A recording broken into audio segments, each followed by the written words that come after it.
Okay, so it looks like everyone has joined from the lobby now. So welcome everyone. My name is Lara Harrop. I'm one of the policy team leads in the DEFRA Exotic Disease Control team, and I'm your host for today's webinar.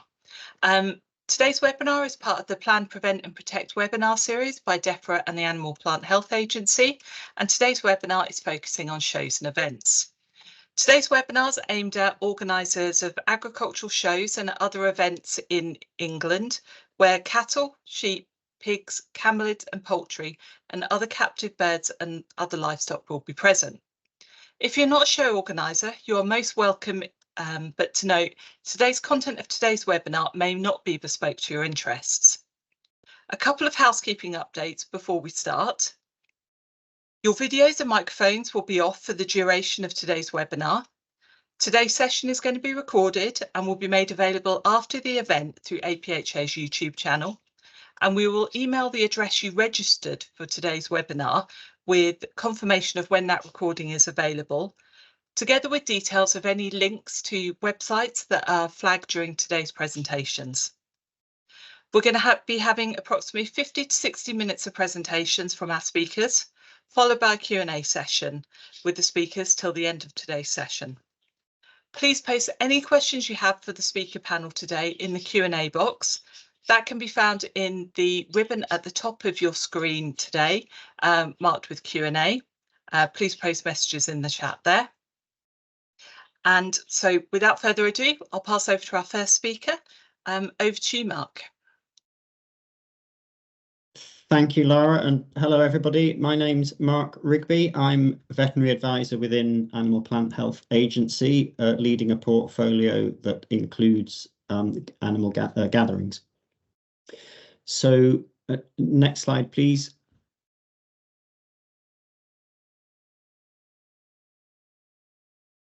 And next.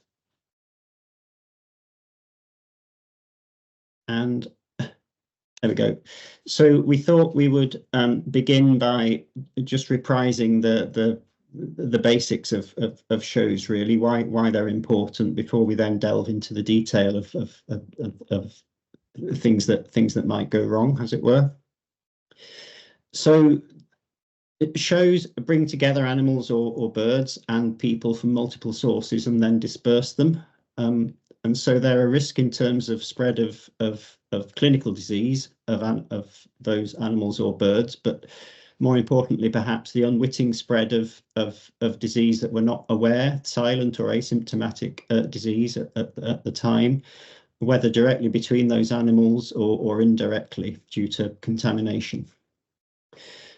So shows are considered gatherings like markets, and they're subject to rules. These are covered by the specific license, what we call the AGO2 for livestock, and that involves approval of each by APHA, and the two general licenses for gatherings, shows of avians, which involves registration by APHA. And those licenses bring their various conditions to mitigate the risks I've mentioned. Just to recap, that the legislation behind those respectively is the Animal Gatherings Order for livestock, which dates from the foot and mouth outbreak of 2001, when movement controls that we're all familiar with today were introduced. With the avians, it's a bit more recent, with the avian influenza regs being introduced in 2006. And just some numbers there, 350 livestock shows licensed in England last year, of which 75 also involved birds. Next, please. And so, as I say, those licenses bring conditions for those shows to go ahead. And the basics here, I mean, the first thing is it needs to be registered. You need to register it or apply for a license from us for if it's involving livestock. And there's the details. Give adequate notice to us to issue that license if it's for livestock, but also adequate notice in a statutory sense that each event is going ahead. We ask you to provide sort of obvious details like the date, the location, its address, postcode, etc. who the licensee is, yourselves, and contact details, what type of event it is, what classes of animals or birds, numbers, the full dates at which animals will be on site, those sorts of things.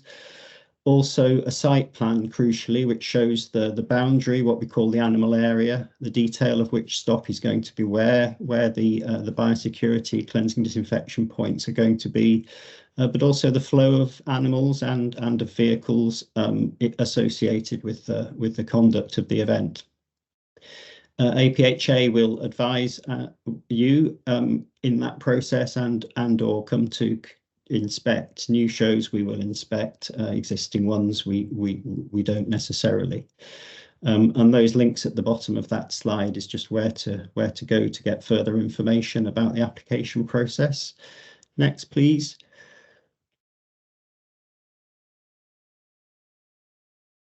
And so the conditions themselves fall into various categories, but ultimately this is the overarching condition that covers all of them, really. Take reasonable steps to prevent the spread of disease onto, within, or off the premises. That's a direct quote from the licenses. And so behind that are specific conditions like appoint a biosecurity officer. So just the formality that somebody involved with organising the show has this specific responsibility for its biosecurity, and to think from that perspective in a busy organisational environment. Ensure that staff are familiar, especially if the conduct of the show is going to be a bit different from previous years, perhaps. Ensure that the exhibitors and the public are aware of the biosecurity aspects. Have recourse to a private vet to assist with any issues that arise, and have contact details for us and for the local authority, again, in case issues arise. Next, please. And then the conditions that relate to the potential for spread of disease onto or off the premises. So onto the premises, we're thinking in terms of the site must be clean. If it's grass, a 4-week fallow period prior. The animals or birds coming need to be as sort of safe from disease as they can be, as assured as they can be. So livestock are protected by the standstill and pre-movement inspection concept. Birds, there's a recommendation for a health check prior, but there's a need for a keeper declaration and registration of the site where the birds are coming from, and a need for expert inspection by an expert on arrival at the show. Nothing should be coming from restricted premises or areas, restriction zones. And as I've said, C and D points at entrances with the appropriate disinfectant, correct dilution, adequate volume, and not soiled. Next slide, please. And then potential for spread of disease within the premises. Here we're thinking about the separation of animals by definition, or birds. By definition, animals at a show are going to mix or at least follow on from each other at these events. But it can be limited, so think about how to plan that. It's good practice, for example, to keep the bird areas of the show separate, completely separate from the livestock. That's where that's possible to achieve in a larger show. And I've mentioned food there just in the sense that, remember, the humans can be a threat here in terms of spread of disease to animals through food waste.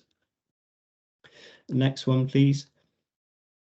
And then the potential for spread of disease off the premises, how can that be mitigated? Or the first bullet there is just listing all the different routes by which that spread might take place. So for the animals and birds themselves, the condition again that they're isolated or stand still after return. Vehicles, perhaps less of an issue at a show compared with a market, but C&D facilities for vehicles where those are needed. People, the personnel and the visitors ensure participants adhere to good biosecurity practices. That's a direct quote again. So clothing, firstly, boots and overalls, effective C&D points, where those are disinfected as people leave the area, having handled animals. And for the people themselves, hygiene, because here it's important to remember that some of the diseases we're talking about are zoonoses, and there's guidance behind that link as to best practice for preventing the spread of those sorts of diseases at shows. Manure and waste, that needs to be destroyed, treated or disposed of so animals don't have contact. So think about, you know, where will the waste be going once the show's over. Any equipment used needs to be cleansed, and then finally the site itself left fallow or cleansed down before next use if it is paved. Next, please. Some conditions about traceability, and this is important if subsequently we do need to trace disease, and we'll talk about this in more detail later. But for animals, of course, there's the movement reporting systems, so preferably electronic reports of those moves to and from the show. Birds, the licenses require that origins are recorded and destinations and exhibitor contact details for every group of birds coming to the show. Also try and keep records of internal moves, what was that where at any one time during the show, because that can help massively subsequently. And the names and addresses of staff, people involved with organising the show that might have regular contact with stock elsewhere. And also a direct quote, records to enable the tracing of animals and livestock vehicles. Manure and waste I mentioned a minute ago, but you know, keep records of where it's being disposed because that's important. Next, please. And then finally, the conditions around contingency. So all the things I've talked about so far need to be done anyway, so to speak. Here we're talking about things that need to be done, yes, but in case of the unexpected, which of course we hope doesn't happen, but it might. And the unexpected here we're focused on in it being a disease, but it could also be a welfare incident, or it could be the weather, it could be all sorts of things. So again, have recourse to a private vet, have contact details for us if you need, because you're going to need to get in touch with us, and have a plan. So the condition that events be prepared for the event of clinical disease being suspected in an animal or bird on site. Contingency plans for livestock. The elements for this are set out in what we call the generic Animal Gatherings Order 4 contingency plan, which is available online. For avians, for birds, that's set out in the section in the 2 general licenses. And include contingency here for not being able to hold the event after all. So not because there's disease in animals on site, but because the site itself suddenly finds itself in a disease control zone. What are you going to do if that's the case? Next, please. And so, right, so my final slides in this section is just a little bit more detail about those plans. Here's the what the AGO4 looks like. It's available online, that template. The history with it was brought in under the Animal Gatherings Order, so in the context of livestock gatherings, but it's actually generic and it's a very useful tool for bird gatherings as well, of course. The crucial thing about it, though, is that it is written in a sort of general sense, all the things that need to be covered, and it needs to be tailored to your show. The AGO4 is not kind of sufficient itself. It needs to be converted into a bespoke plan for your event, describing the aims, objectives, and responsibilities. And then my final slide is just rehearsing a little bit what it will cover, what it needs to cover, who you would contact if a disease is suspected, if this problem does arise, what procedures need to be followed, how are they documented, what equipment is needed if the plan needs to be put into action, where's the information held, what notices would need to suddenly be put up for the people present at the show, where's all that going to be? This all needs to be planned for. What controls would need to apply to people and vehicles? What assistance we would need from you to help manage the exit from the problem? And what arrangements do you need to have in place for keeping animals on site or birds on site longer than we're expecting? So you and exhibitors need to be prepared for that eventuality. And behind all that, of course, is training. It's no use having a plan without having the personnel that are trained to follow it should they need to. So I'm going to stop there, and a colleague later will pick up on APHA's involvement with should a plan need to be put into action. But first of all, some more detail on the diseases themselves and issues. So thank you, and over to Gordon. Thank you, Mark. I'm Gordon Hickman. I'm from DEFRA. I'm head of our exotic disease control team. And the next two sessions are going to cover the diseases that we're perhaps most likely to face, but Mark has covered general contingency plans for all animal diseases. So I'm going to pick up on poultry and captive bird shows. Sorry, next slide, please. The requirements of the general licenses, and some advice to shows and organisers about what would happen in the event of a disease outbreak, either before, during or after a show. Next slide, please. So firstly, the good news is that from, I think it was last week, from the 26th of April, gatherings of all types of poultry and captive bird can now take place. That's because the level of risk from wild birds has reduced, and so we've been able to look at our risk assessments for holding bird gatherings.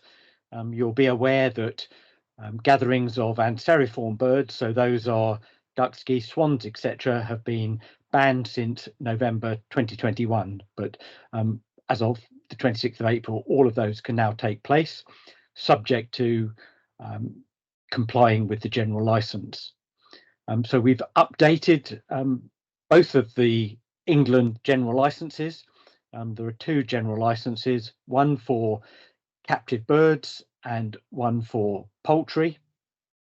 And in that update to the poultry general license, we've removed the requirement for poultry to be checked by a vet prior to entry to the show or gathering. But there is still a requirement for all birds to be inspected by a named or a nominated bird expert. Where both poultry and other captive birds are present on a show or gathering, then the provisions of the poultry general license apply. Just to note that anseriform gatherings are now permitted in all of GB. There's only a single general license in Wales and Scotland. We have those two. Next slide, please. So just a quick run through of the requirements of the general licenses. I'm not going to go through in huge detail, but just picking out some of the key elements of that. I'm sure you know where they are, but you can find them on the gov.uk website. So the most important thing is you need to notify the Animal and Plant Health Agency that you intend to hold a bird gathering at least 7 days before the event. As Mark has sort of set out the principles of disease control, you need to take all reasonable steps to prevent disease entering your show or gathering, and also leaving the show or gathering in the event of a suspicion. And when we talk about the general license, it covers the entire curtilage of the show, including car parks. So it's not just the tent, for example, or the building.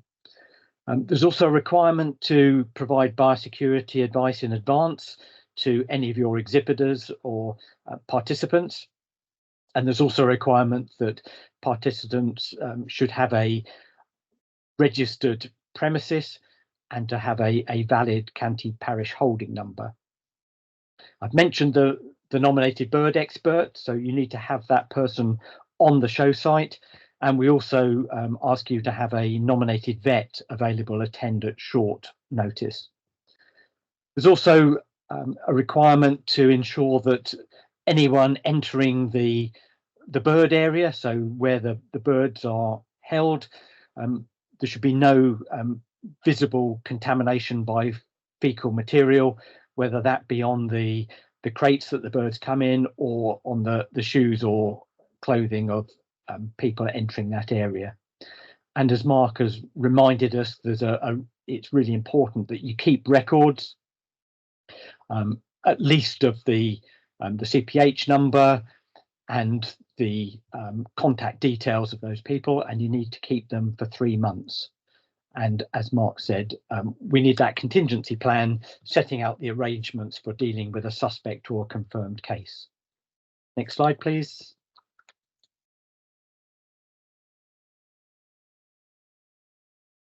So what happens if we have an outbreak of notifiable avian disease in the country? At the moment, we're in the good place that we've self-declared country freedom, so there are no zones, there's no known disease in the country. But if there were to be an outbreak, it's likely that we will ban gatherings of poultry, and we may or may not also ban gatherings of captive birds. No shows or gatherings are permitted in a disease control zone. So those are the traditional ones, protection zone, surveillance zone, or the captive bird monitoring control zones. And as show organisers, you must ensure that exhibitors and participants don't originate from a premises within one of those zones. And I'll draw particular attention to the importance of the signed declaration, and that's protection for yourselves as evidence that you've undertaken due diligence in ensuring people haven't arrived from a zone. If a zone happened to be declared before the birds arrived, then you mustn't allow entry to the show or gathering. So that's if your showground became part of a zone.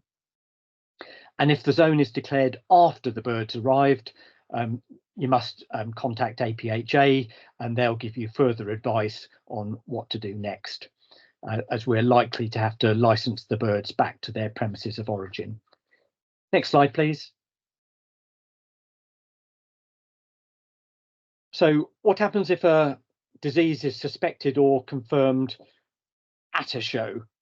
So the important thing there is that you must notify suspicion to APHA immediately. And if disease is suspected, the birds must be isolated and access to the bird area closed immediately. We'll restrict the birds to the premises, and we'll undertake a veterinary investigation. And that'll be undertaken by an APHA vet who will inspect all of those birds there. And if they can't negate disease based on that clinical investigation, then samples will be taken. And we may need to close the whole show. It really just depends on how physically separated the poultry or bird section is from the rest of the show and from any other livestock that happen to be on the show. And if we confirm disease, well, then existing control strategies will be followed. Next slide. So now I'm going to hand over to my colleague Chloe, who's going to take you through Bluetongue. Thank you. Thanks, Gordon. So just to introduce myself, I'm Chloe. I'm a policy advisor in the exotic livestock disease team in DEFRA. So I'm going to be going over some advice today for shows, particularly around exotic livestock diseases, with a focus on blue tongue, given the recent cases we've experienced in South East England. And the advice I'm going to go over today mainly does apply to England as well. Next slide, please. So I'm going to be covering a bit of background on how blue tongue spreads and the clinical signs to look out for. I'm also going to be covering what might happen if we get blue tongue in Great Britain. We're going to be going over some advice for shows if there's no disease, but there are transmission risks. I'm also going to be chatting through some advice for shows if they're due to take place in blue tongue control zones that have already been put in place. Advice for shows if you're looking to accept animals from blue tongue zones. Advice if shows are ending up in blue tongue zones after they've started, and advice if there is disease suspicion or confirmation at an event. Next slide, please. So I'm just going to go through blue tongue transmission in a bit more detail. So the main transmission route for blue tongue is when livestock are bitten by infectious midges. The midges will become infectious by biting an infectious host animal. So these susceptible host animals are ruminants and camelids. So ruminants being sheep, cattle, goats, camelids, llamas, alpacas, but not limited just to those species. So the virus will then go and replicate inside the midge. That can take any time from 4 to 20 days, but sort of typically around 2 weeks. So midges will then go on to bite more animals once they've got acquired that virus, and then blue tongue will then be spread to further animals through that route. Blue tongue is also spread by infectious germinal products of susceptible animals as well. Next slide, please. So just to go over some clinical signs to look out for blue tongue, it's worth noting that clinical signs of blue tongue are not seen in all cases. And in fact, in the 2023-24 cases, as there was a low volume of cases and sort of primarily cattle were infected, actually we didn't see any clinical signs. Typically, clinical signs do show up more in sheep than cattle and are usually a bit more severe. So I've got some examples of some clinical signs that are quite common for most blue tongue strains on the slide here. These are all listed on gov.uk. So if you want to have another look in a bit more detail, then they're all on there on the blue tongue pages. Next slide, please. So just to go over what might happen if we get blue tongue in Great Britain, we'll follow legislative requirements and control strategies to manage the disease. So if we have areas of dense circulating infection, we might put in place control zones. So the aim of these control zones is to eradicate disease and contain disease within a small area. So all movements onto and off premises in control zones must be licensed. If we have circulating infection, we might put in place restricted zones, which could be further divided into protection zones and surveillance zones. And the aim of these zones, again, is to contain infection within them, but often across larger geographical areas than we might see with control zones.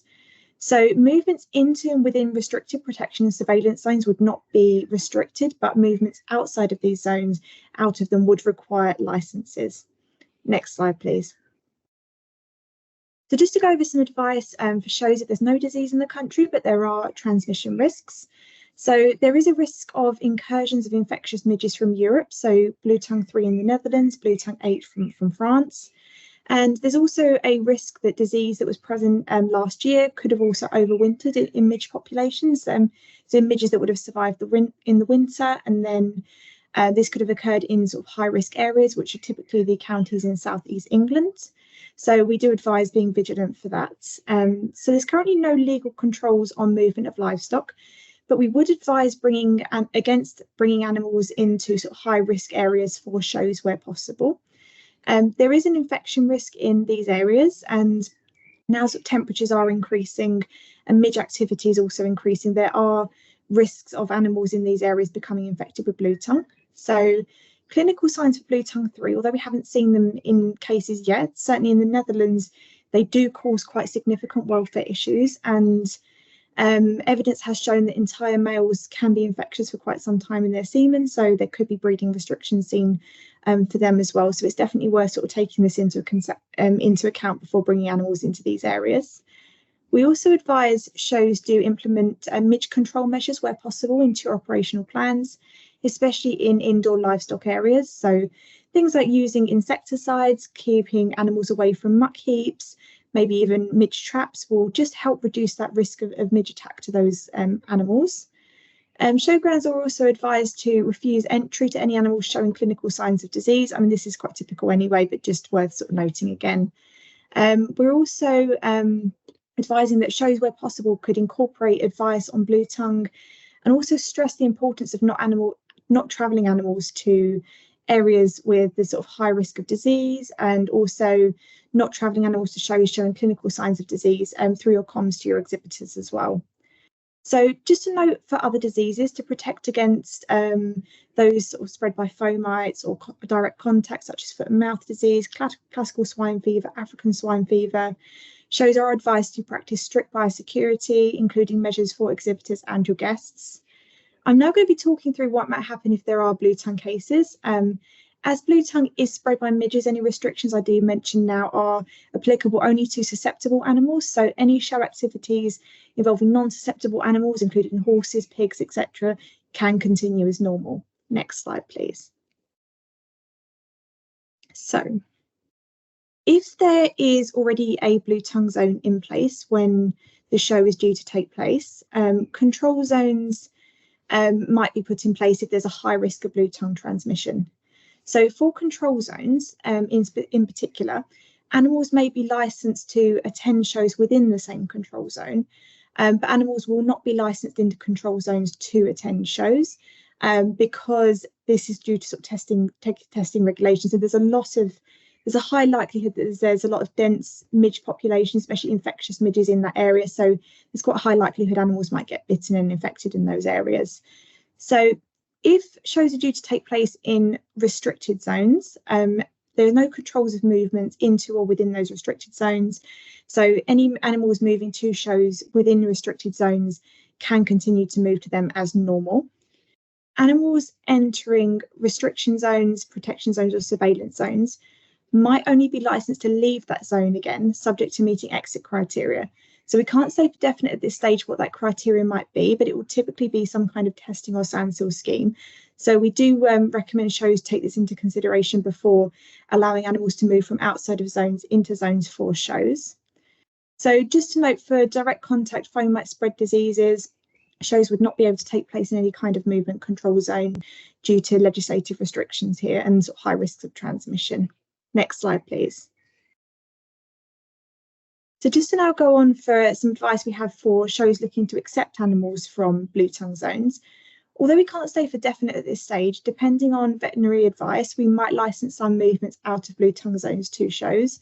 But if we do this, it would require some kind of pre-movement testing, possibly post-movement testing, and some form of standstill. So it's worth noting that PCR tests that are used for pre-movement testing might not detect infection acquired in the 6 days before sampling. Midges might bite animals in the time between sampling and the move, so there is a risk of infection being moved out of a restricted zone. So it's worth sort of noting again in your control plans whether you'd like this to sort of occur. So there is little risk of spread of blue tongue between animals at a show, as the virus does need to replicate in midges for around 2 weeks before they can infect any other animals. But if midges do bite infected animals that have attended that show, those midges will eventually become infectious once replication has occurred, and they might spread infection to local livestock. So local infection that might then take place would prevent further shows taking place in that area due to sort of zones being put in place potentially. So this is why we would need to do some kind of form of post-movement testing, if possible, to ensure disease has not been spread out that zone. But the location of where this might take place does still need to be finalised. So just to reiterate again, shows need to consider these risks before looking whether to accept animals moving from blue tongue control zones. Next slide, please.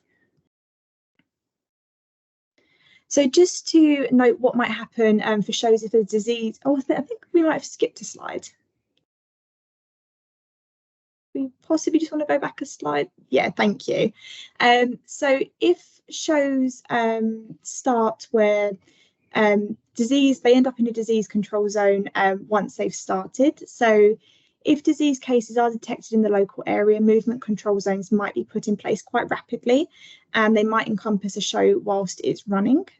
So for blue tongue, if a show falls within a control zone, specifically the ones where you need move licensing in and within and out of, the show might be able to continue, but no more susceptible animals will be licensed to move onto the show premises.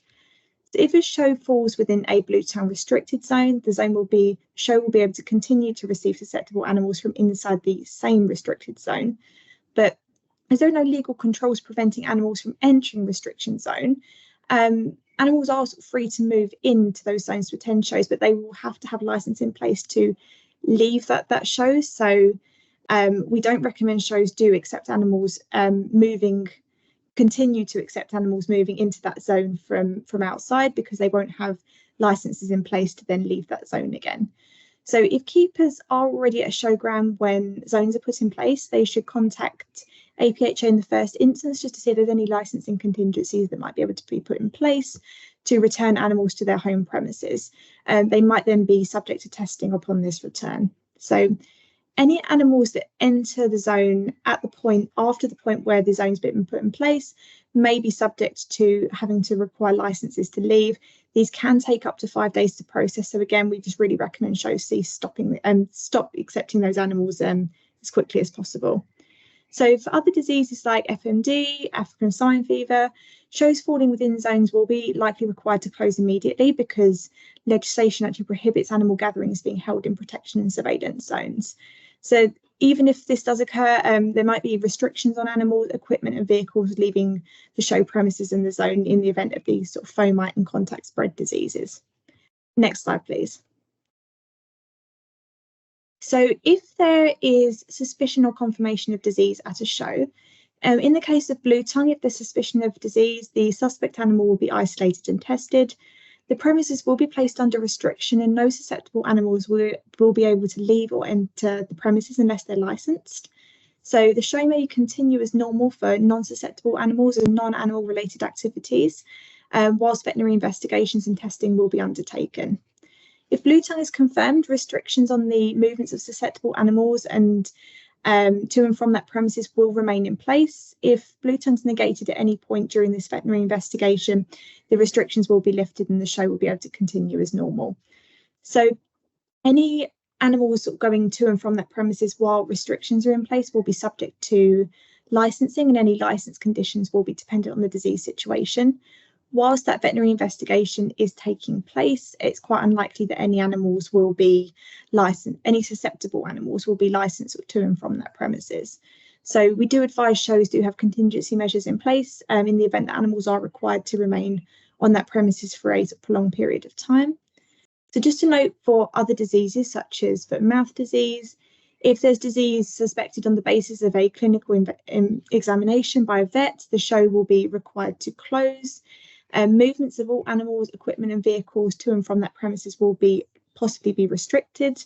Veterinary investigations will then be undertaken, animals will be tested. Again, if FMD is confirmed at that showground, control plans will be put in place, control strategies will be followed, and then animals will be very likely to have to remain on that premises for some time while these investigations are finalised. So we do again advise shows do have your contingency plans in place to support these animals and support their welfare during this time.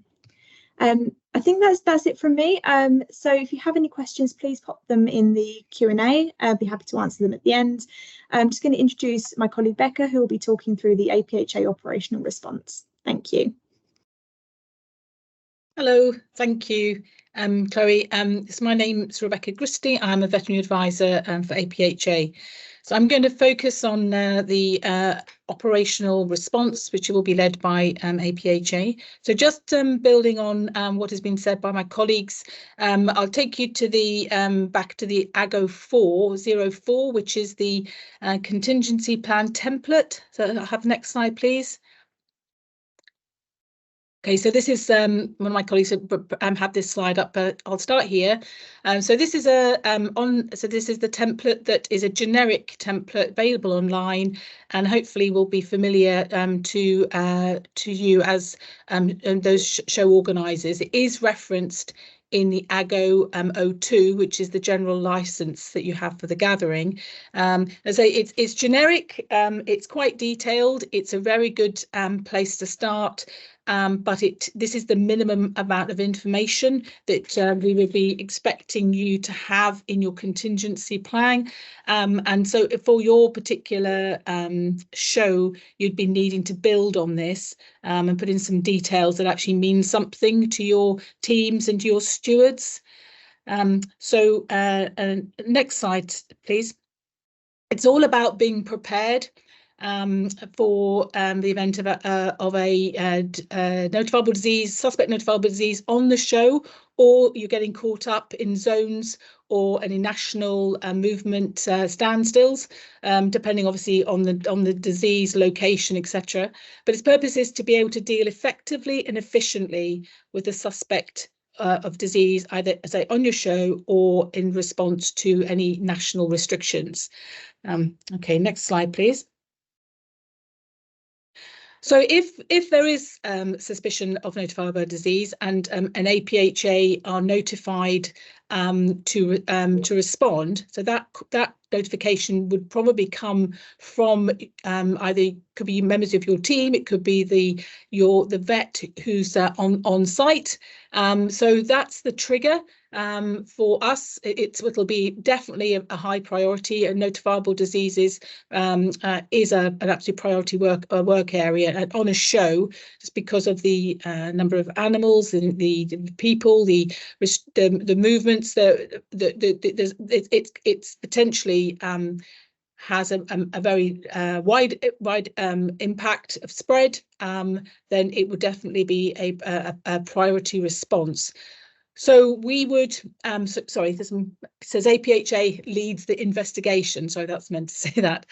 So on being informed of there's some concerns, first thing we would be doing is contacting the show organizer in advance. Now, we'd have some of this information obviously with in the AGO 2, but I think that the key thing is that we need information very quickly in this situation to be able to enable us to respond. So we'll be looking for the show team to help us with this. So verbal restrictions would be served on the phone before we arrive, and then the veterinary officer, APHA veterinary officer, would then head off down to the show. We know how busy some of these approach roads are for shows when they're in full swing, so we would be looking to get some help to actually get our staff onto the site. If it's in the early stages of the show, when the animals are assembling, then there might be some restrictions on actually animals actually being allowed, further additional animals actually arriving onto the showground. So if that's in the early stages, so the movement restrictions would, as I say, would be applied to the showground, and we would be asking, even at this stage, for the show team, your staff, to start enabling their contingency plan to help manage the situation from the get-go. So the veterinary officer in attendance would do a clinical examination of the suspect animal, and again needing some help with the show staff to do that. Now it's very likely that if there is disease, that because the animals have only probably just arrived or been there for a short time, that they actually contracted it, were infected before they arrived. So if there's some suspicion, APHA would initiate investigation on the premise where the suspect animal actually came from. So that would be done as quickly as possible. That could involve quite a bit of travelling. So the investigation will needs to be done. Needs to be completed before any decision is made whether the disease could be negated. If negated or I mean could be ruled out, there will be, alongside the field operations, there will be a lot of discussions already in place ongoing with the wider APHA teams and DEFRA colleagues, and we would be feeding information that we get from the field back to these teams, because needing the information from the ground, number of animals, where the animals have come from, all this information needs to be at hand to be able to make informed decisions on what steps to take for the show. It'll all be based on the level of risk, and that will be not just the number of animals, the type of animals, the type, obviously the disease that we're concerned about, and it's really it's going to be a very dynamic, a very pacey situation. And the show contingency plan, if you look at the detail of what we'll be asking to be included in that, in terms of having all the records in place and having some biosecurity measures to be put in place, in addition to the general biosecurity, but specifically in response to suspect disease. That'll be really, really crucial in getting a clear idea about what disease control measures we need to put in place.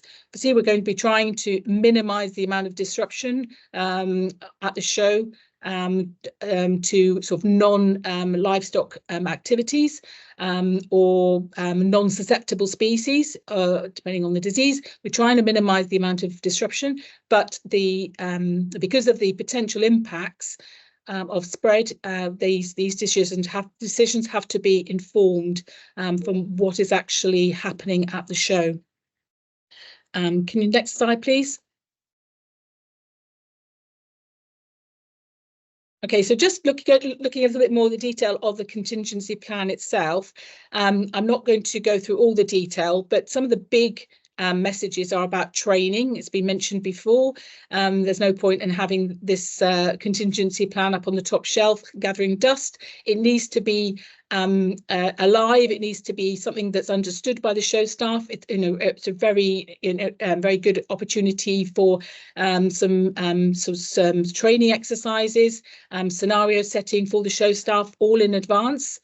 There's procedures need to be covered for putting in place at the event if the suspect disease is at the event, or if it's in the country. As I mentioned, if it's caught up in a zone. Contact details are crucial, having all those to hand, and about where information and equipment is available.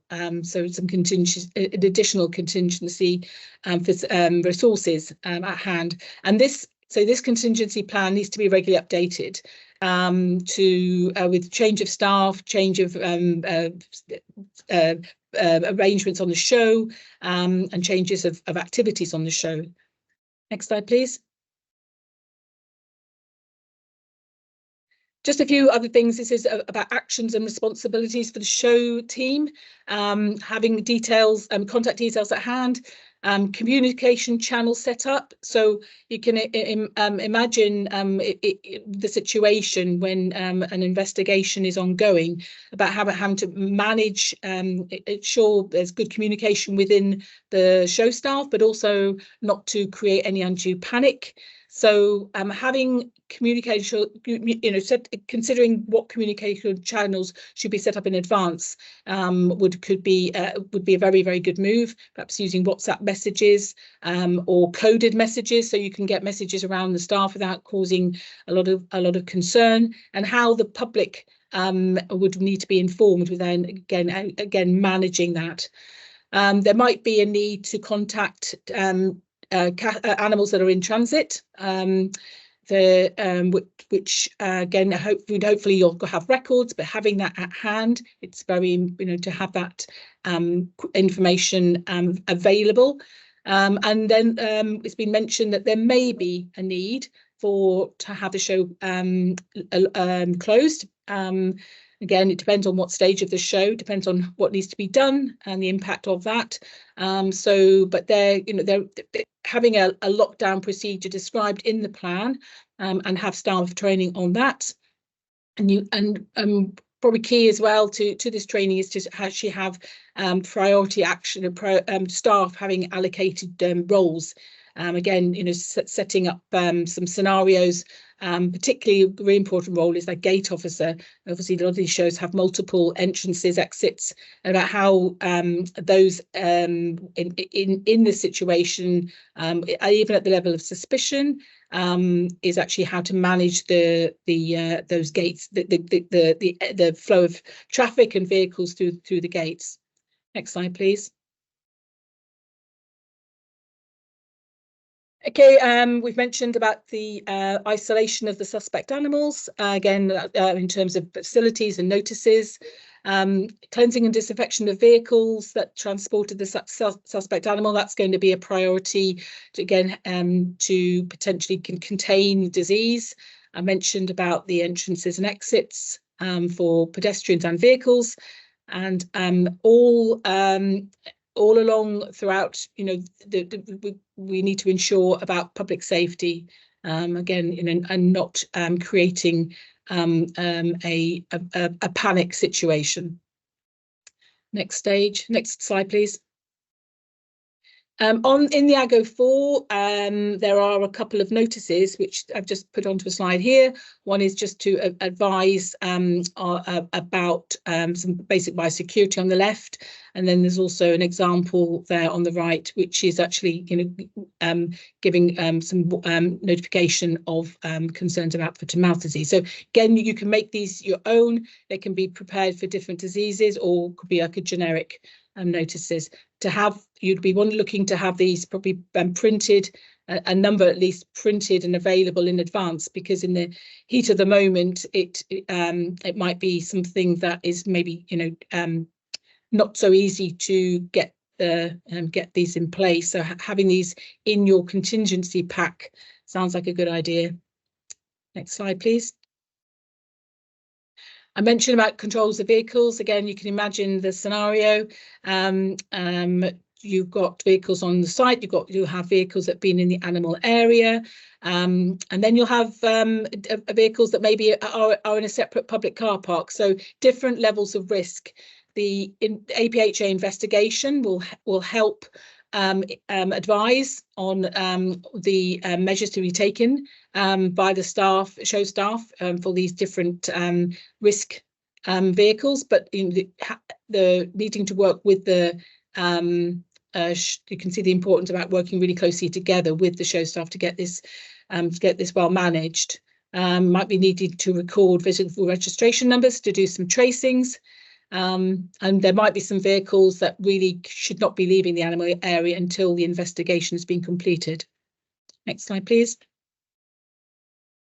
Again, what has been mentioned by some of my colleagues is about there might be a need to keep animals on the show site for longer than was planned.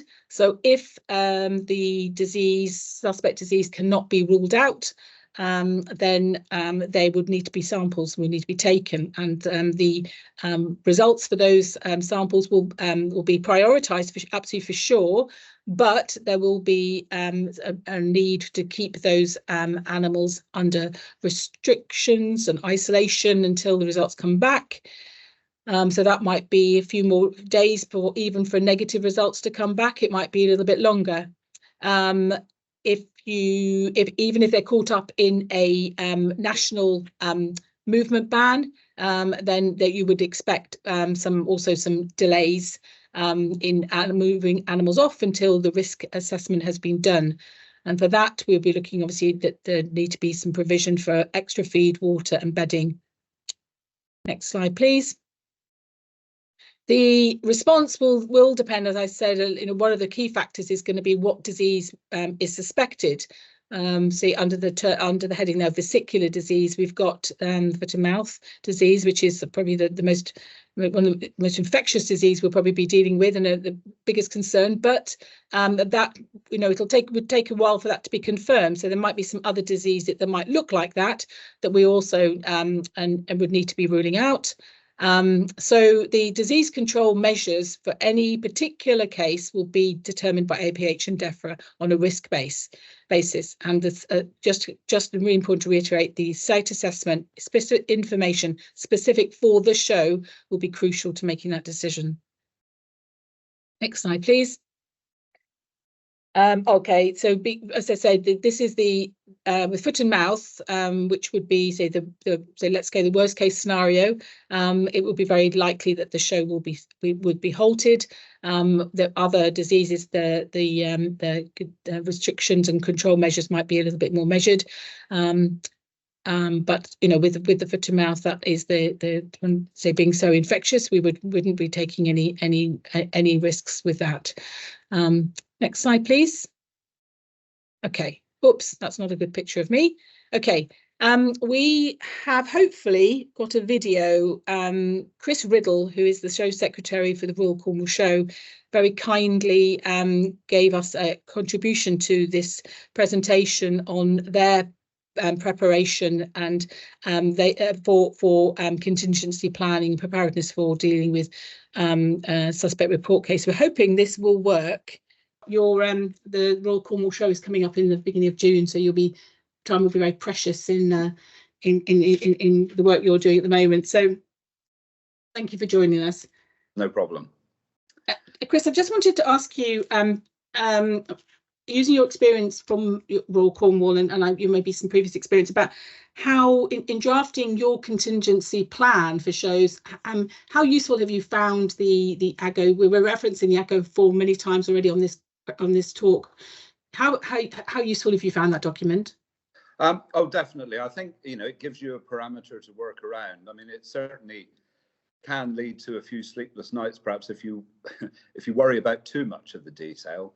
I think that the whole remit is, you know, it's obviously important, and we're all part of that game. The show organisers, as well as the authorities and the livestock keepers, you know, realise the importance of this.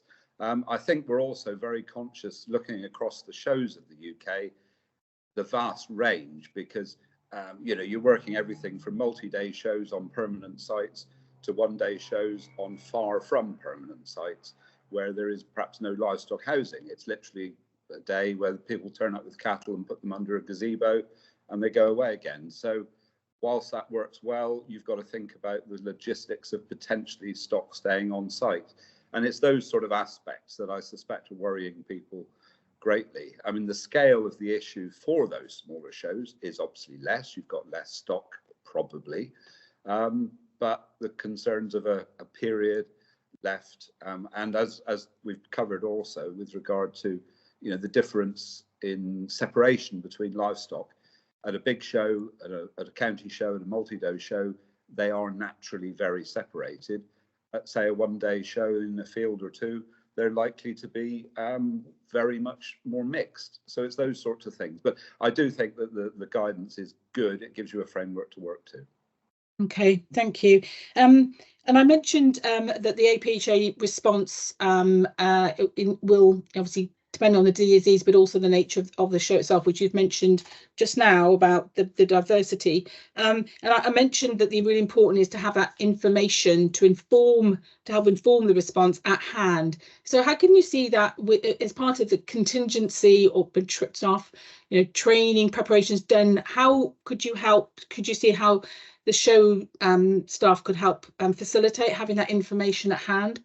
Yeah, I think, to be honest, most shows these days, I mean, many are using online entry systems, for instance, whereby you're gathering a lot of this information anyway. I think, you know, for instance, here at the Royal Cornwall, we've always recorded when stock arrive, when vehicles arrive, so we know when they're here and so forth. But it is, you know, I think everybody's got to appreciate that everybody is slightly different in this, but the complexities will differ. I think, you know, this is definitely much easier to achieve, say, now than it would have been 10 years ago.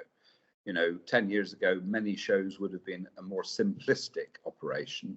And, you know, having vehicle registrations, the contact points, mobile numbers, emails and things were obviously much more limited. Now most of us have got that information to hand, and of course social media, whilst you don't necessarily want to message the public on certain issues, you have got that means of immediately getting a lot of people through perhaps some sort of mass text arrangement or social media message. So there are ways and means, but it's worth thinking through all the various bits of the equation. But as we've said all the way through, there is so much potential variation in obviously the disease we're talking about in a particular instance, the greenfield or non-nature of that site. And also one point I didn't mention, which I think is probably at the top of people's minds, an awful lot of shows in the UK, particularly the smaller ones, are, say, on a Saturday. So that is likely to slow down the testing result achieving process. And whilst we know AFERD locally are always going to be very helpful to those shows, you know, there is the natural problem of test results perhaps being slightly slower to come through, maybe, if that's the scenario. Yeah, to really be prioritised, but yeah, you know, that could happen, and the contingency plans would need to help consider that. And so thank you very much, Chris. I think you've highlighted the importance of the AGO4 being a useful template, but the importance of actually making it, you know, making the plan your own and working it up with your staff, with the resources that you've got. And I know that you've been very proactive in sharing resources with other market and other shows and sharing experience. So that's really helpful. Thank you. Yeah. I mean, one thing I haven't mentioned, which I ought to say, is, for instance, we had a very good session down here in Cornwall in Truro that was led by AFER and County Council, looking at these issues. And one thing that came out of that was we're now looking, as the county show, looking to have some kit available that the other shows in the county could make use of, mats and so forth. Because I mean, I think one of the problems that we're all very aware of, if the problem arises, it's going to be pretty instant, and the reaction in certain ways needs to be pretty instant. Totally. So, and you know, the availability of some equipment could be really vital. Smashing. That's really helpful. Thank you so much for joining us. Thank you. So I'm going to hand over now to Phoebe, one of my colleagues from the is going to follow up about tracing and important information from the markets. Sorry, from the shows. Off we go. Lovely. Thank you so much, Rebecca. So yes, my name's Phoebe. I'm a veterinary advisor with the field epidemiology team at the moment. And I'm just going to cover a little bit about kind of the epidemiological information that we need when we have suspect disease or confirmed disease at a show or an event. Next slide, please. Oh, you're on it already. Lovely. So overall, the epidemiological approach will be largely similar no matter which disease we're dealing with, but there will be slight variations depending on the disease transmission pathways and the epidemiology of it. So directly contagious fomite spread diseases, foot and mouth disease, for example, we're interested not only in the animals, but also people, equipment, vehicles, bedding, manure, anything, any way that disease might be spread between animals. Whereas if we're looking at a vector-borne disease like blue tongue, for example, predominantly we're just interested in the animals. We're less interested in equipment and vehicles and things like that. Next slide, please. So as some of my colleagues have alluded to, there's kind of various potential scenarios which, depending on the incubation period of the disease and the duration of time that the animals or birds have been at a show, it might be that they were infected at home and are transported to the show or event, incubating disease. They may or may not be infectious, but we don't know they're infected because we haven't seen any clinical signs until they get to the show, at which point obviously we become aware of the infection. Secondly, perhaps if it's a short show, or if they're there for only part of a longer show, it might be that the animals or birds have travelled to the show, been at the show, and then either returned home or moved elsewhere before we see any clinical signs. And lastly, there's a scenario where, again, we might have infection actually occurring at the show, but we don't know about it until those animals or birds have left the show and either gone home or gone to another premises. So an example of this was a low path avian influenza outbreak in Wales in 2007.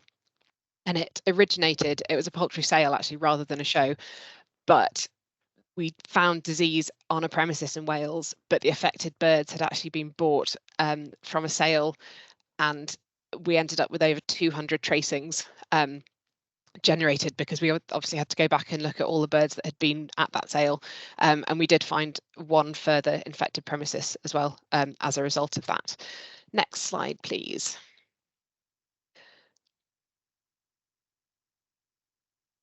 Oh, I think you've gone back one, Lara, sorry.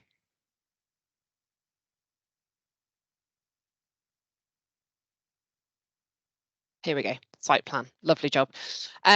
So I feel like I'm kind of really hammering home this point.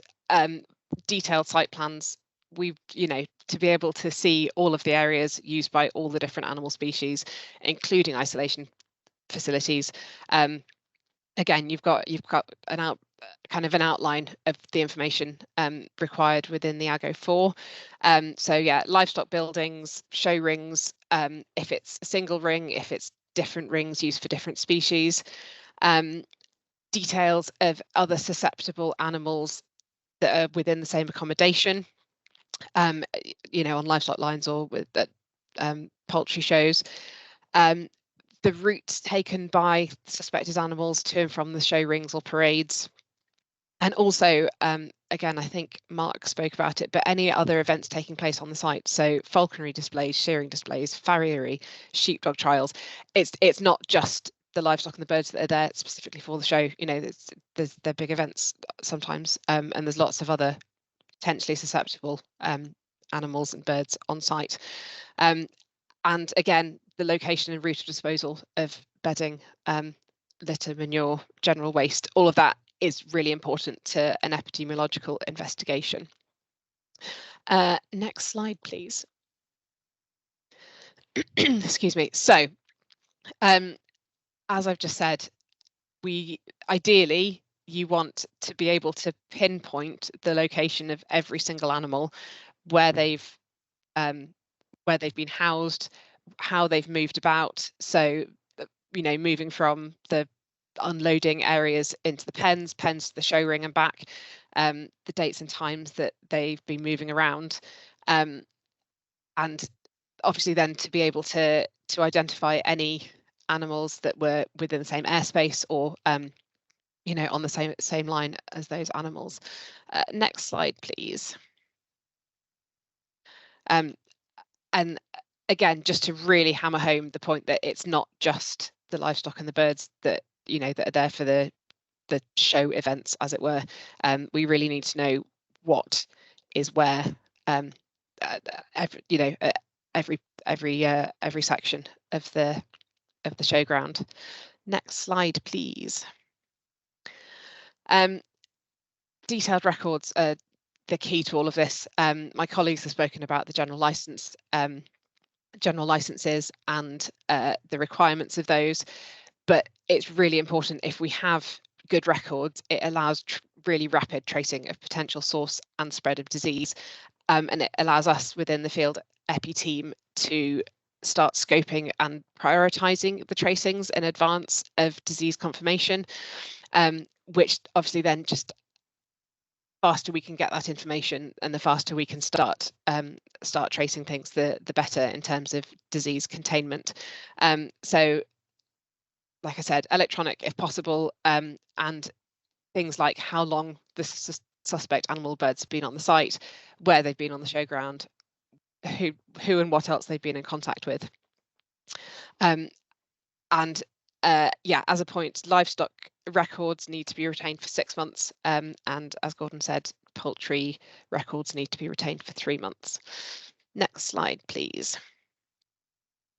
The other thing that we need to think about is that some animals might have been exposed and then have left the showground. Again, if they're just coming for part of the show or a couple of classes, they might have already gone by the time we're suspecting disease. So we need to bear those in mind. And poultry shows with egg classes, particularly the sale of hatching eggs, if they've come from a flock where we have suspect disease in those birds, then we're going to need to follow up and trace those eggs, which again all comes down to record keeping. Next slide, please. So this is my last slide, and we've really focused on the livestock and the birds throughout this whole webinar, but just to say that, you know, there are other animals and other diseases, and some shows will have horse classes, horse and ponies, and there's also diseases, notifiable diseases of those that we might need to follow up on. So, for example, there was an equine viral arteritis outbreak in 2019 where the horses had been at an event and then obviously gone home again, and we ended up having to trace, I think it was 67 other horses that had been in contact, you know, in the same stables and in the same rings. So yeah, don't forget about the other animals, I suppose, is what I'm trying to say. And I think that's it from me. So I will hand you back over to Lara for the Q&A. Thank you.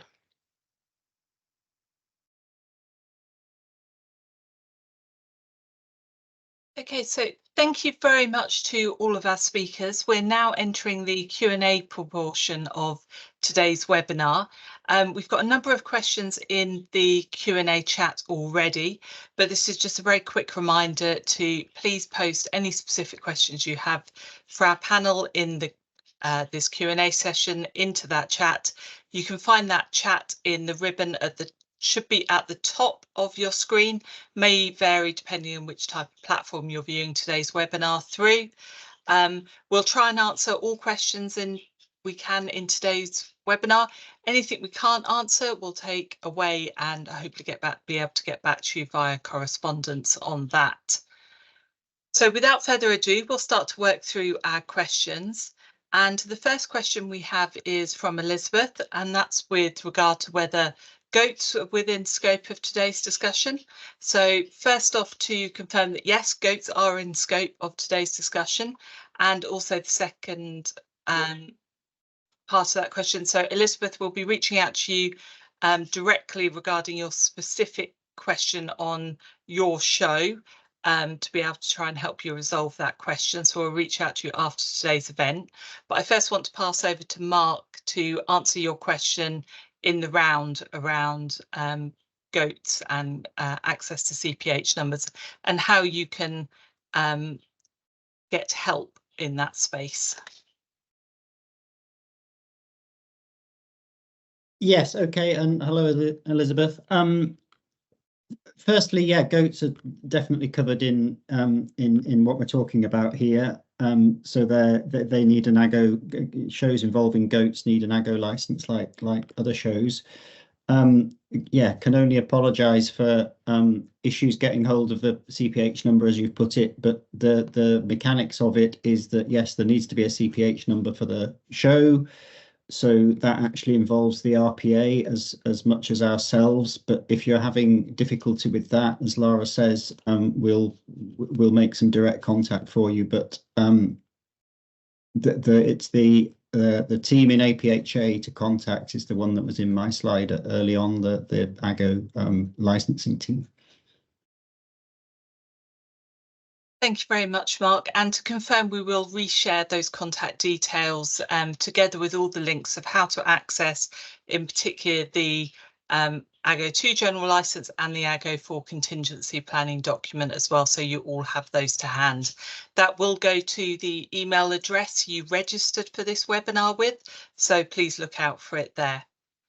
The second question in the chat is from Teresa, and it's linked to that, and that's around, will a copy of the slide deck that was used in today's presentation has been available?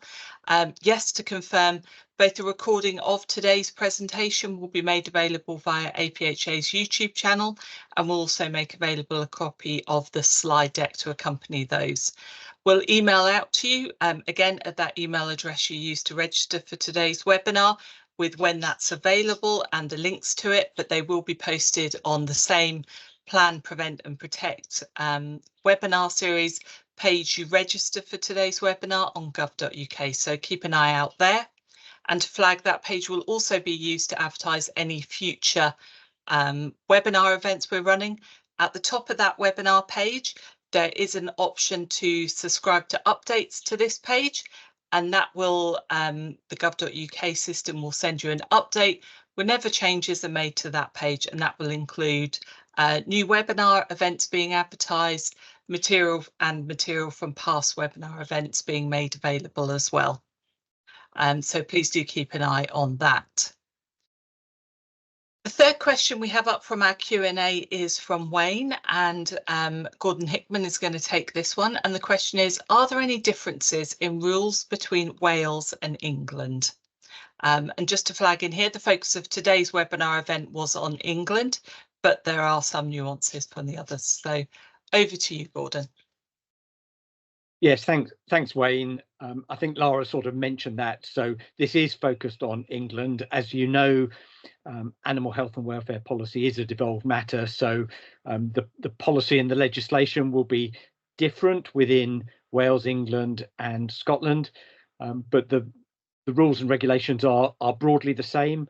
If you're looking at avian influenza, for example, whilst the general licence is different and drafted slightly differently, the rules and the requirements are comparable. So yes, I think there's read across, but you should definitely look at the Welsh Government website for the specifics and to access the specific general licence there and any other regulations. Great, many thanks, Gordon. And I'm also going to pass the next question, which is from Philip. It's with regard to, is there any financial help if you were to close or shut the whole show? So the straight answer is that there is no compensation for consequential losses. So if you were to have to close the show because it was in a zone or something, or we had to temporarily close the show, there's no compensation available for that. The compensation is available for any animals that are culled. I'm not sure whether it was specifically in relation to poultry or blue tongue, or more generally that you were interested, but obviously for blue tongue it's only susceptible animals. So horses are not susceptible animals, so you could still hold shows for dogs, horses, etc. Clearly depends on which show, what type of disease impact you're talking about. Thank you very much. And a third question for yourself, Gordon, this time from Phil. What steps do we need to take if the only birds on site will be a birds of prey demonstration and a static display? Thanks for that, Phil. It's really difficult to talk specifics because it all depends on the set of circumstances that you've got. If you're talking in the context of is it a gathering or not, it really depends on whether the static show has animals on it and whether those static animals come from the same premises as the birds of prey. So if you have birds originating from more than one premises of origin, then that's a gathering, and so you would need to comply with the general license. Clearly birds of prey they're not poultry, they're birds, and they're susceptible to avian diseases, and so all the issues about suspect disease, etc., apply to them as well. So we'd still want you to have all those contingency plans in place. It's just it may or may not also count as a bird gathering. I think that's probably all I can say without knowing the specifics. That's great. Many thanks, Gordon. And that's probably a really useful one to emphasise is some of the differences between the administrations in Great Britain. So both England and Wales have separate general licences for poultry gatherings, and then a separate general licence for other captive bird gatherings, of which birds of prey fall into that other captive birds category. However, if there is a mix of poultry and other captive birds, you need to comply with all the requirements of the poultry gatherings licence as well. However, for Scotland have one joint licence for the two. We will be making sure we share all the links to that onward guidance for the other administrations, as well as the specifics for England, which is the focus of today's meeting. Next up, we have a question from Helen, and I believe Chloe's going to answer this one on what size will the zones be? Thanks, Helen. So yeah, with movement control zones, the size of zones really depends on the disease situation, the disease itself, the legal obligations. So some examples, so for low pathogenic avian influenza, these zones could be as small as 1 kilometre, but for other diseases like FMD, classical swine fever, African swine fever, typically you have 3 kilometre protection zones with surrounded by 10 kilometre surveillance zones. For vector spread diseases like blue tongue, zones are typically quite a bit larger. So control zones, central control zones don't typically exceed sort of 20 kilometres, but again, can really depend on the disease situation. And then surrounding restricted zones could be up to sort of 150 kilometres plus, but could be smaller, such as like 50 kilometres. But again, it really, really depends on that individual circumstance. Thank you. That's fantastic. Many thanks, Chloe. Next up, we have a question from Wayne, which is, would this impact other animals that may be on site, such as horses and donkeys? So you may have noticed we didn't specifically reference equines in the introduction to this shows and events webinar. The focus has been on many of the livestock species. There is a range of other equine specific diseases that may cause nuances in this, but broadly equines are in scope. But so I first probably want to pass to Mark to just reflect on the rules around gatherings and equines, and then we'll maybe pass to Phoebe to touch on some of those epidemiological investigation questions that you touched on at the end of your presentation regarding equines. So first over to Mark. You're just on mute, Mark. No specific rules for the gatherings of equines because they're not covered by the Animal Gatherings Order or obviously the avian influenza regs, but they will get caught up in disease restrictions, and then it's down to the specific conditions as to of those restrictions which apply to a premises, namely the showground or whatever we're choosing to restrict. And then if that includes horses, the consequences or not for them. And of course, yes, there are specific diseases that apply to horses, so very much those restrictions would apply to them. Fantastic. Many thanks, Mark. And Phoebe, is there anything you'd like to elaborate around the tracing of equines or contact points?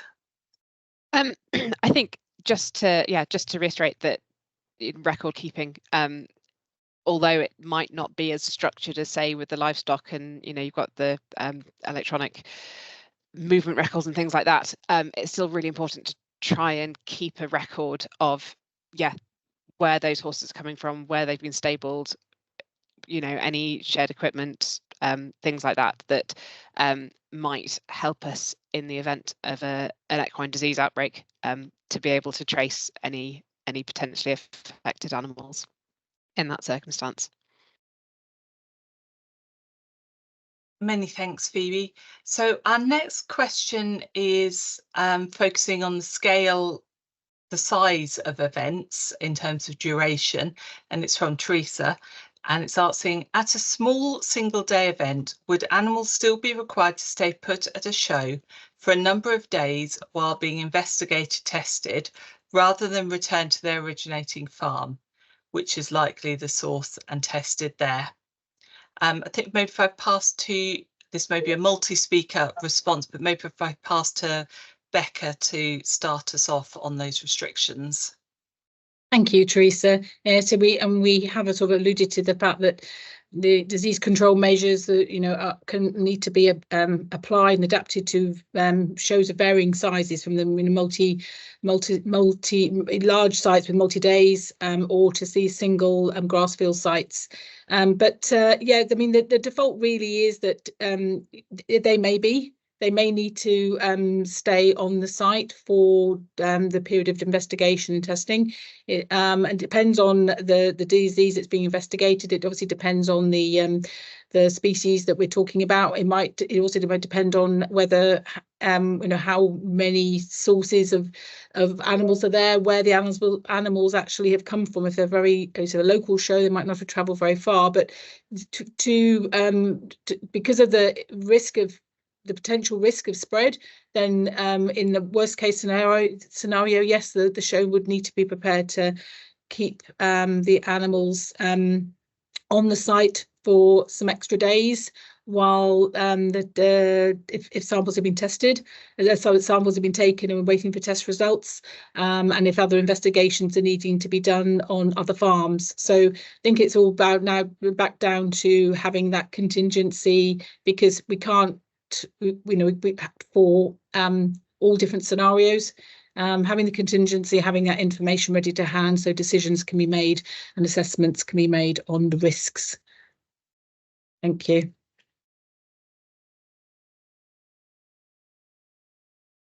That's fantastic. Many thanks, Becca. Anything further any of the other speakers would like to add? I think Becca's probably covered it. It really does depend, and for if it were foot and mouth disease, for example, they're not going anywhere, or suspect foot and mouth disease. If it were a vector disease and it's a very short thing, then we would do things on a case-by-case basis. But as Becca says, you need that contingency plan just in case. Fantastic. Many thanks. So working through the questions. So next up, we have another question around recordings of the webinars. So to reiterate the comments earlier, both a copy of this webinar and the slide deck will be made available. Details will be sent out to the email address you registered for this webinar, so please do look out there.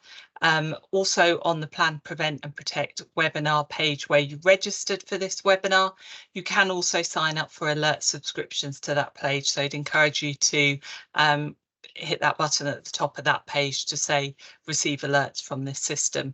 To flag up, you can also do that for any pages on gov.uk. So you may also want to do that for our gov.uk/blue tongue and our gov.uk/bird flu in particular, but also for any of our notifiable disease pages, bird gatherings guidance, the contingency planning guidance as well. So next up, we have a question from, apologies, just trying to find who it was from Teresa, with regard to, do camelid only shows need a license? So I think I'll pass this to Mark first. Who's on mute again? No, they don't, because again, they're not covered by Animal Gatherings Order. Great. Many thanks, Mark. So just to chip in on that, But therefore the point that others have made about blue tongue does apply to camelids, and therefore the need for records to be kept. And if there is suspicion of blue tongue or FMD or another notifiable disease, they would have to be notified to APHA and they'd have to stay where they are. But you don't need to have a license to show per se. So you don't need a license, but you probably do need to think about having a plan. Yeah. Fantastic, thank you. Yeah, and really important to emphasize that camelids, so llamas, alpacas, camels, etc., are a susceptible species to many of these notifiable diseases. So next up, we have a question from Ben. Which is, CPH numbers were mentioned in poultry slides. It didn't seem clear whether the showground needed a CPH, which of course we do, or whether all poultry keepers need one. So I think we'll take this as split this up into 2 questions. The first I'll pass over to Mark, and that's with regard to the show and the gatherings licence and CPH. And then I'll pass on to Gordon Hickman to just flag some of the current rules around bird registration and then some of the upcoming changes in that space. So first over to yourself, Mark. Yes, so let's go through this logically. A livestock gathering needs a CPH, not least because the animals moving to and from it, cattle, sheep, goats, pigs, are going to need their moves reported, and that's what one thing that the CPH is used for. Poultry shows actually don't have to have a CPH at the moment, but definitely the sites holding poultry, and particularly sites, even smaller sites sending poultry to a poultry show, need to have a CPH. That becomes one of the conditions of the show. Fantastic. Many thanks, Mark. And I'll pass over to Gordon to touch on the registration aspect for keepers who will be bringing birds to those shows, and more broadly around registration for bird keepers. Yeah, so as Mark has said, any birds attending a show will need to be registered with APHA and have a CPH. That's even if they have less than 50 birds, which is currently the mandatory limit for poultry registration. As you'll be aware, or hopefully are aware, we are introducing the requirement for all birds or the premises where birds are kept to be registered, and that will need to be in England, enforced by the 1st of October this year. You can voluntarily register now. It will be compulsory to register all of those by the 1st of October. Slightly different timings in Wales and Scotland, but that same requirement is still in place.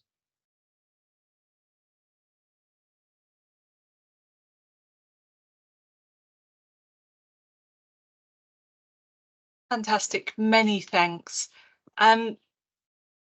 So we have another question around the logistics of applying for licenses. So I think I'll pass this to Mark. And this is a question from Ruth. If we submit an animal gatherings license where we list livestock and birds, should we also be submitting a separate bird gatherings license for the same show? No, so I think it was just on that little screen grab in one of my slides when I was laying out what we request from you for a livestock show. One of the questions in more recent years that we've asked is, are you also going to be exhibiting birds? And if so, we ask to save you the trouble, we ask for the details that we would need separately about the birds in the one application. So you're making effectively one application under the 2 licenses, and you don't need to make separate contact with us.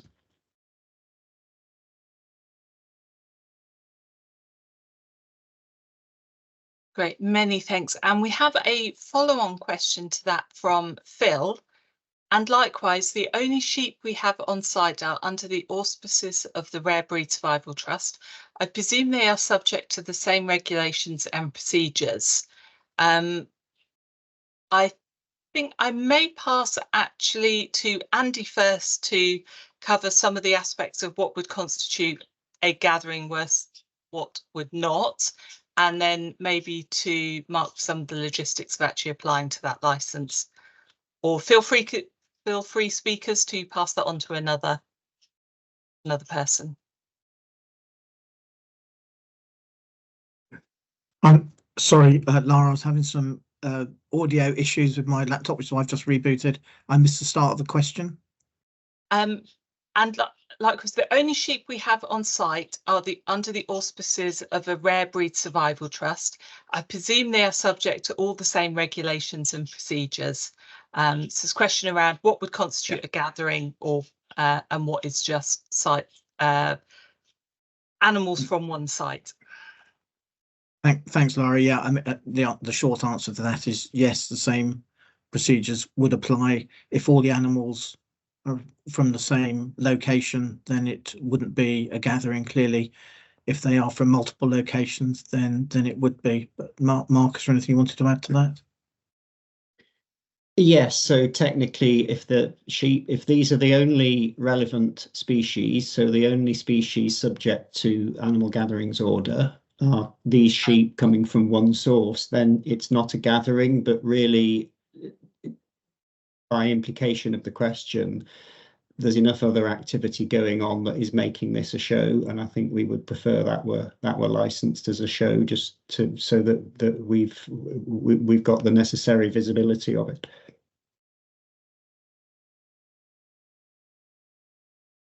Fantastic, many thanks. So the next question up we have is from Ben, and it's regard to manure. Can it be left on the show field to decompose? How much time must elapse before cattle can return to graze if it is? As is a temporary showground with no hard standing. So that we'll again maybe take this as two parts, one in relation to the rules, and then I don't know if Mark maybe want to address that, and then we'll maybe pass on to Phoebe for more of a best practice epidemiological response if necessary. So first, Mark, over to you. Yes, so with any gatherings, markets, shows, one of the conditions that I talked about was how waste, manure, bedding, etc. is dealt with, and I won't make the exact quote again now because I'll get it slightly wrong, but basically disposed of so as not to have contact with animals. And what we do in these situations, what we have advised and requested is that it's, yes, spread on fallow ground to which livestock doesn't have access for a month, so 28 days as a sort of nominal period. That's of course in terms of the kind of original reasons why AGO was introduced, which is foot and mouth control. But obviously, as we've been saying with bluetongue, it's a little bit different, and there is a good reason to keep manure out of the way, not so much of animals, but of midges. And so again, if you were holding this event in a particular bluetongue risk area, I think we would be looking for more than that. But that's where I think I'll pass to Chloe.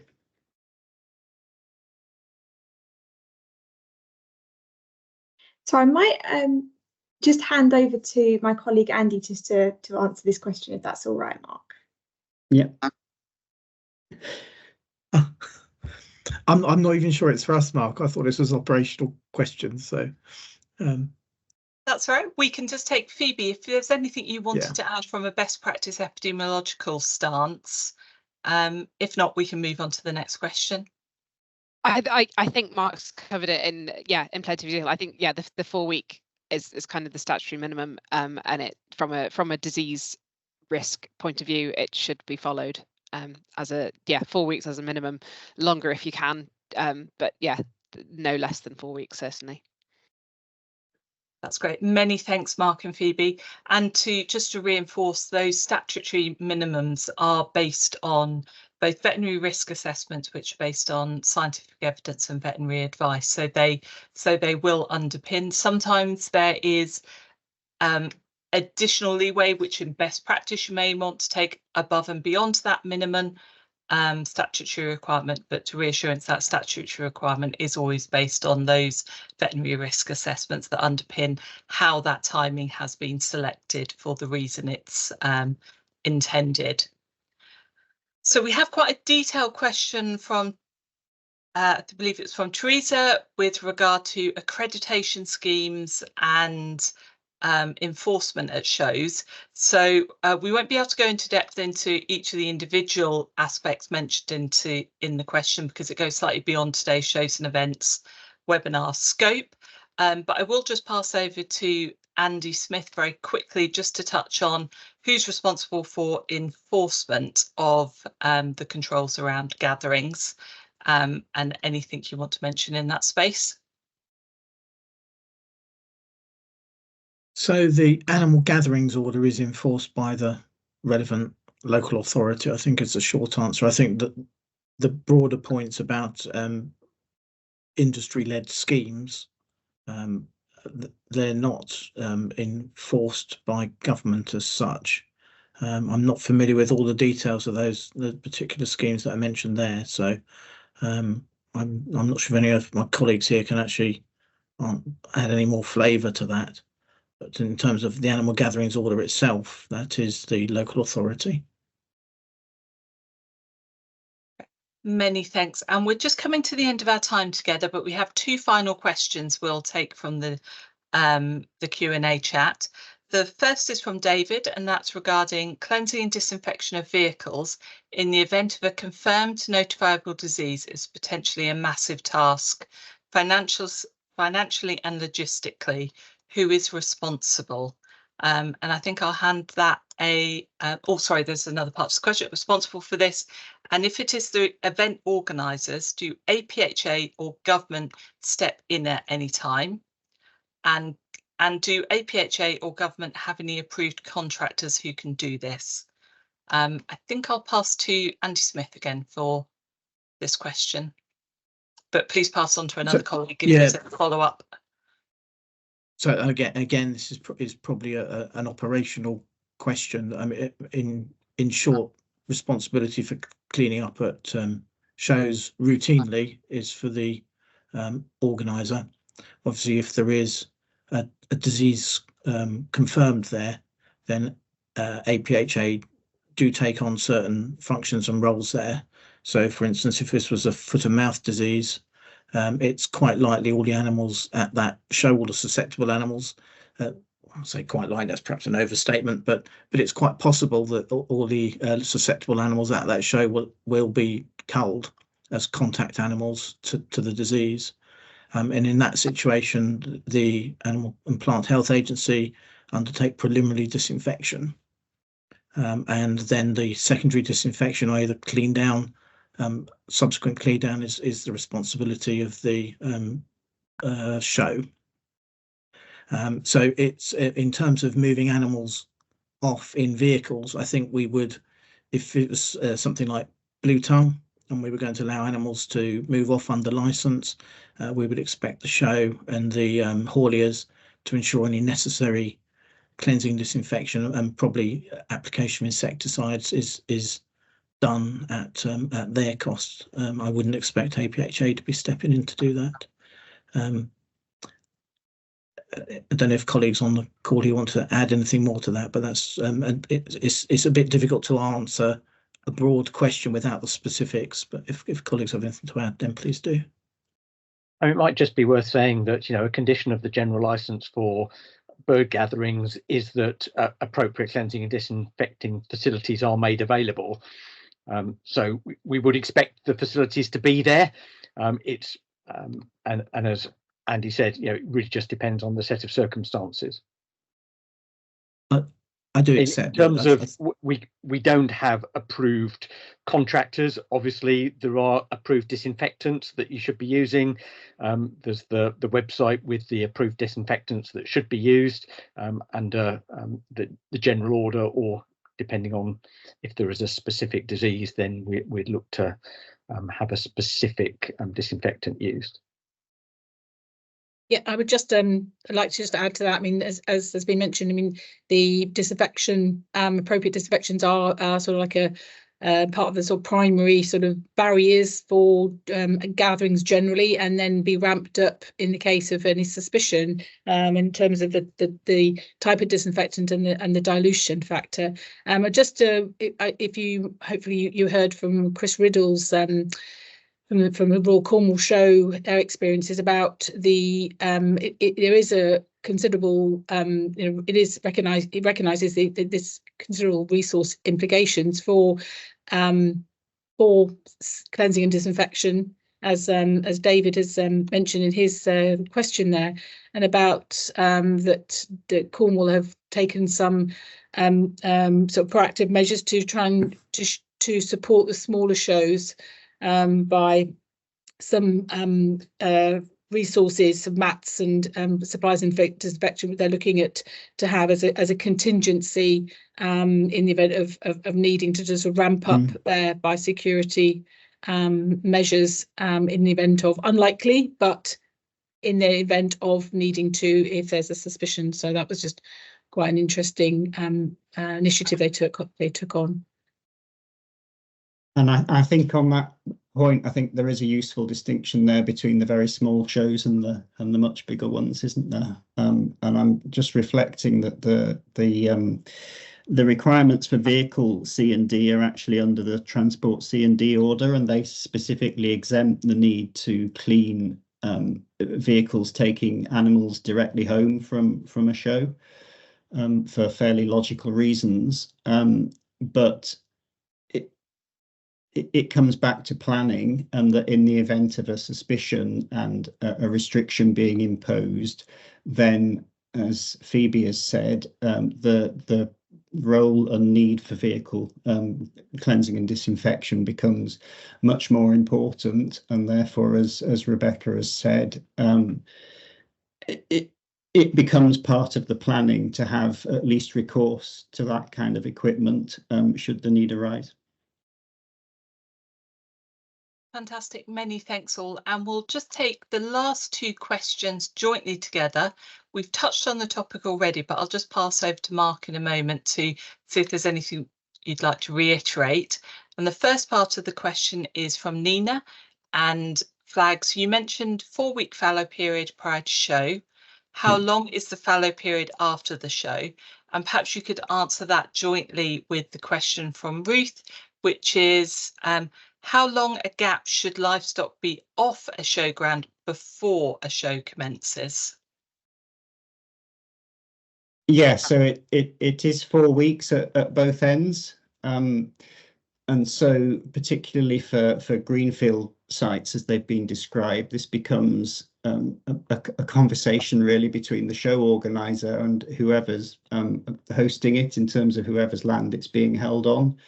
And if that land does routinely involve standing livestock, then they have to be out of the way for, yes, 4-week fallow period before the show.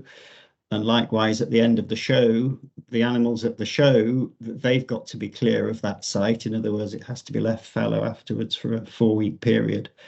And that's actually the same logic as we discussed for the spreading of manure, because it's effectively the same risk. Fantastic. Many thanks, Mark. And we've just had one final question slip in under the wire, but it's a very important point, and that's regard to which disinfectants to choose. So I do with that, Andy, you can just conclude by flagging where people can find out information about which of the different approved disinfectants are available and how they should select which of those disinfectants to use in relation to the different orders. Okay, so we can probably post some links in the information after the event. That the quickest way to find this is probably to Google DEFRA different disinfectant approvals, and you will find a table of all the approved disinfectants. For routine use, that shows that there are several columns of different types of disinfectant with different approvals. The one you need to find is the one that says general orders. And you can select any product under the general orders column, and the requirement is to use one of those products at the dilution rate that's specified on that table for that particular product.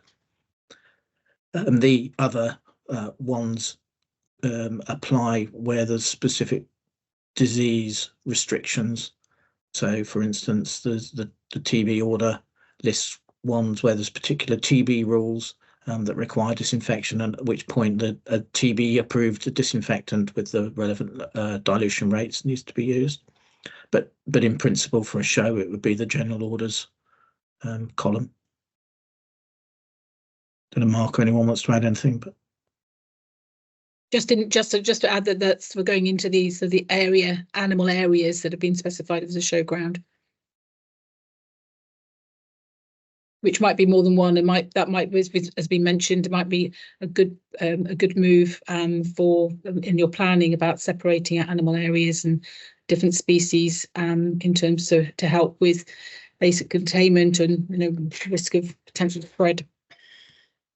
And good notices about the need to disinfect, to draw people's attention and to the need to do it. And the equipment that goes with it, brushes and things, and keep an eye on it, make sure it's topped up, as Andy said, the right dilution, but then make sure it's topped up as necessary and doesn't get overly soiled, because it just doesn't work once it's soiled. Okay, fantastic. Many thanks, everyone. We've come to the end of our time together now. So I'd like to conclude by first thanking all of our speakers today. It's been fantastic to have your input into this discussion, and also to thanks for everyone who's dialed in and your really insightful questions. As flagged earlier, we'll be sending out an email with links to any of the information and websites that have been flagged during both the presentations and the Q&A session today. And also, once the recordings are available on the APHA YouTube channel, we'll be sending out a notice that's available. Please do keep an eye on our Plan, Prevent and Protect website for any future upcoming webinar events as well. And thank you very much, everyone. I hope you all have a good evening and bank holiday weekend. Thank you. Thank you. Thank you all.